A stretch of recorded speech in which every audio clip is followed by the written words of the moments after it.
वो सर्दियों की रात थी।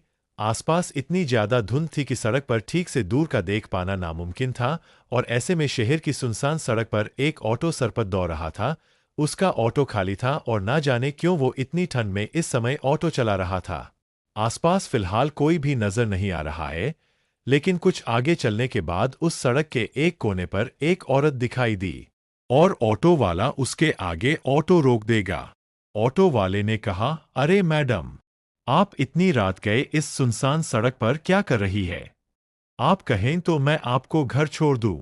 यहां पर ज्यादा समय तक रहना आपके लिए ठीक नहीं है। औरत ने कहा, हाँ, मुझे बस आगे तक जाना है। वो औरत उस ऑटो में बैठ जाएगी और कुछ देर शांत रहने के बाद वो औरत बोली, वैसे आप इतनी रात में ऑटो क्यों चला रहे हो? ऑटो वाले ने कहा, मैडम हम तो अपने घर ही जा रहे थे, सोचा आखिरी सवारी छोड़कर ही जाए। वैसे आप इतनी रात में यहाँ अकेले क्यों खड़ी थी?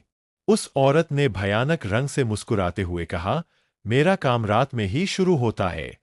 ऑटो वाले ने ऑटो में लगे शीशे से देखा तो पाया कि वो औरत भयानक रंग से मुस्कुराते हुए उसे ही देख रही थी।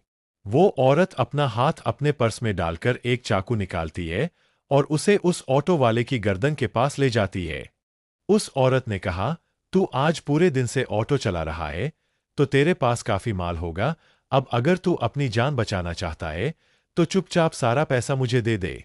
ऑटो वाले ने उसके ऊपर बिल्कुल ध्यान ही नहीं दिया।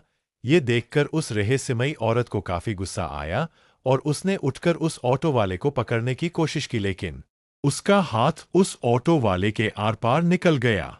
उस औरत की आंखें हैरानी से फट गई थी और फिर अगले ही पल उस ऑटो वाले की गर्दन पीछे की तरफ हुई। अब उस ऑटो वाले का चेहरा काफी ज्यादा भयानक लग रहा था।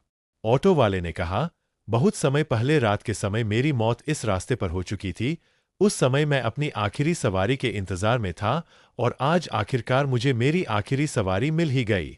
इसके बाद वहां वातावरण में उस औरत की चीख गूंज उठी। अगले दिन उस औरत का शव एक ऑटो के साथ सड़क के एक कोने पर पड़ा हुआ था। उस औरत के सिर पर काफी गहरी चोट आई थी, जिससे ज्यादा खून बहने के कारण उसकी मौत हुई थी।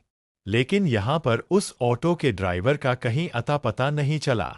आखिर ये ऑटो यहां कैसे आया और इतने भयानक एक्सीडेंट के बाद आखिर उस ऑटो वाले के साथ क्या हुआ, ये आज तक एक राज बना हुआ है।